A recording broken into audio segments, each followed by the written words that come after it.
Okay. Do we want to turn out the lights? Yeah.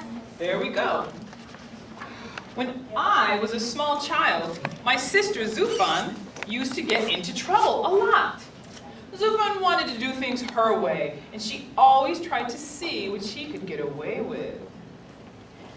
ትንሽ ልጅ ሳለሁ ዙፋን ብዙ ጊዜ ችግር ውስጥ ትገባ ነበር። ዙፋን ሁሌ በራሷ መንገድ ማድረግና ምንም ያህል መግፋት እንደምትችል መፈተን ትሞክራለች። እንደፈለገች ማለት ነው። Because she wanted to give her mother a special present, Zufan sneaked out to the flower bed when no one was watching, and pulled the most beautiful flower in the flower bed, and then went looking for her mother. When she found her, Zufan hid the flower behind her back and went over to where her mother was sitting on the porch, talking with Uncle Johannes. Zufan shyly asked her mother, "Guess what I have in my hand?" ዙፋን ለእናታችን ስጦታ ለመስጠት ስለፈለገች ተደብቃ ወደ አበባዎቹ መለከተች። ከሁሉም ያማረችውን አበባ ቀጠፈችና እናታችንን ፍለጋ ሄደች። እናታችንና አባታችን ዮሐንስ በበረንዳ ላይ ቁጭ ብለው ይጫወቱ ነበር። ዙፋንም የቀጠፈችውን አበባ ከጀርባዋ ባይቱ ጋር ያለው ከጀርባዋ ደብቃ ወደ በረንዳው ቀረበች። እማዬ በእጄ ምን እንደያዝኩ ታውቂያለሽ? ስትል እናታችንን ጠየቀች። Her mother smiled and asked Zufan, "What is it?" It is a flower for you, Mommy," Zufan said as she pulled the flower from her back where it was hidden behind her back, giving it to her mother. Zufan's mother was very upset. "Oh no, why did you pull up that flower?" her mother explained. "You will be in big trouble when your father sees it." እናታችንም በፈገግታ ምንድን ነው ብላ ጠየቀች። ዙፋንም አበባ ነው ላንቺ ያመጣሁት እማዬ ብላ እጆቿን ዘረጋች። እናታችንም አይሆንም፣ ለምንድን ነው አበባውን የቀጠፍሽው? አባትሽ ሲመጣ ጉድሽ ይፈላል አለቻት።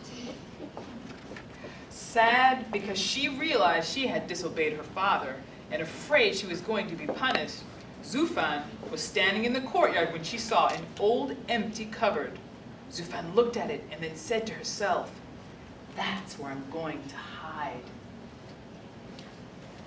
ዙፋን ስለፈራችም መሮጥ ጀመረች።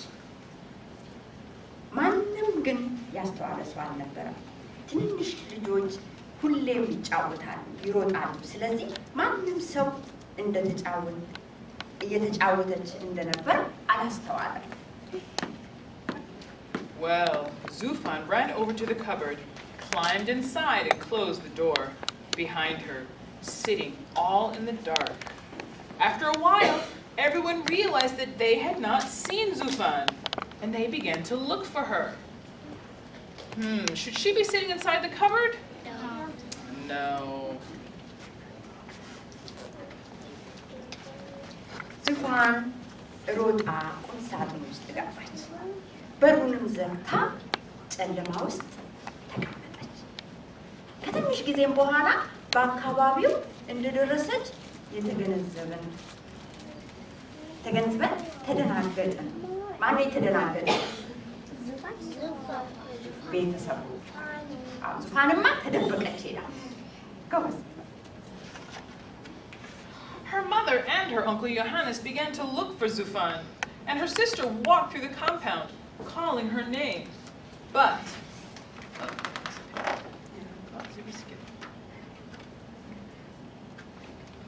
and Uncle Johannes began to look for Zufan. And after a while, her mother began to get worried. እናታችንና አቦታችን ዮሐንስም ፍለጋ ጀመሩ። እኛም ዙፋን ዙፋን እያለን ጮህን። ዙፋን ግን አትመለስም እናታችንም በጣም ምን ሆነች ተረበሸች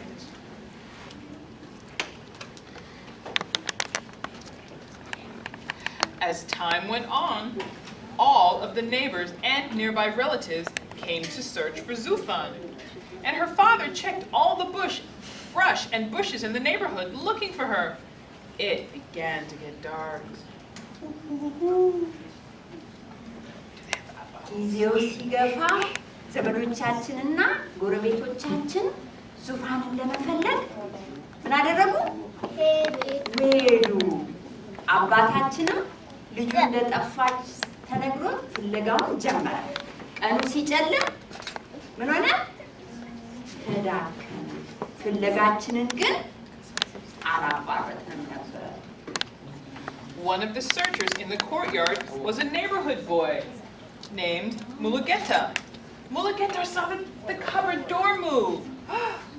So he ran to Zufan's mother yelling as he ran. Mama, Mama, he shouted. I found Zufan.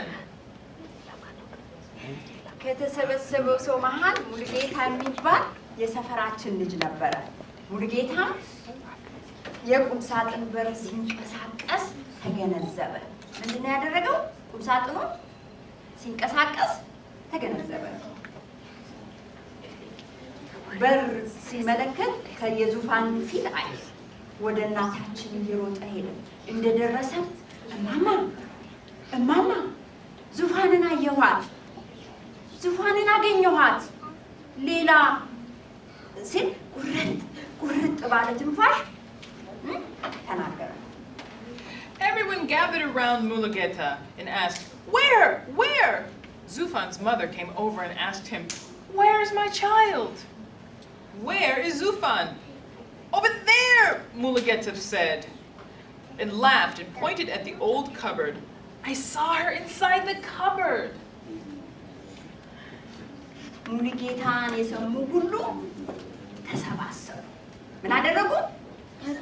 ተሰባሰቡ። የት አገኘሃት እያሉ ደጋግመው ጠየቁት። እናታችንም የት ነች ልጄ የት ነች ብላ ጠየቀች። ሙሉጌታ በፈገግታ እዚያ ቁም ሳጥን ውስጥ ነች ሲል ጣቱን ወደ ቁም ሳጥኑ አቅጣጫ ጠቆመ። ዙፋን ውስጥ ነው የተደበቀችው? ቁም ሳጥን ውስጥ።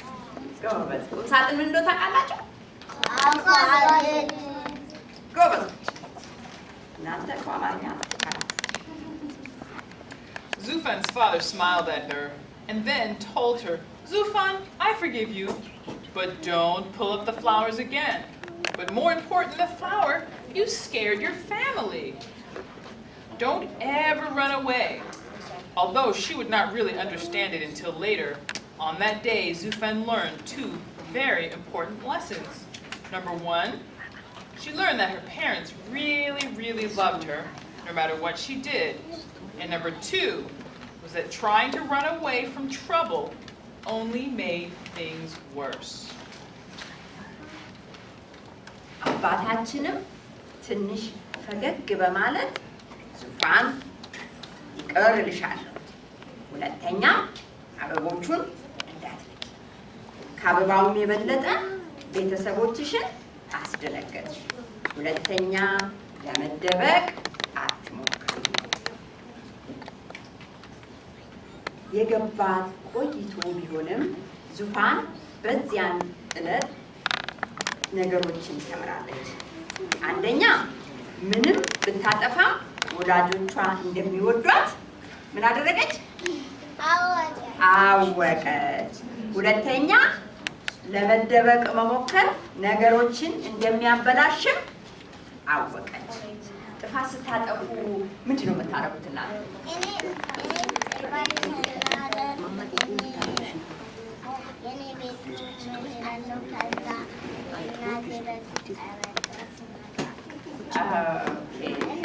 እንግዲህ ምን መሰላችሁ? ዋናው ነገር ጥፋት ስታጠፉ አትደበቁ። ማማና አባባ በጣም ስለሚወዷችሁ ብትነግሯቸው ይቅርታ ያድርጋሉ። ስለዚህ ሁሉ ጊዜ ማሚ እንደዚህ አድርጊያለሁ ዳዲ እንደዚህ አድርጊያለሁ ብላችሁ መንገር ነው እንጂ አትደበቁ። እሺ? ሲደበቁ እንደነግጣለን። እሺ? ጎበዝ ልጆች። And that is the end of the story of Zufan. Thank you for listening.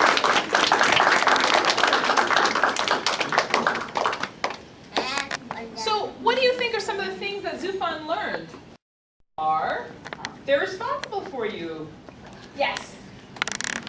So, your mom and dad jump more than anything else? Pretty much. That's a nice one. Did you hear what he said? Yeah, he loves me. Your mom and dad love you more than anyone else. And a good reminder is tomorrow is Father's Day. And that also helps us to let our parents know that we love them and we remember them.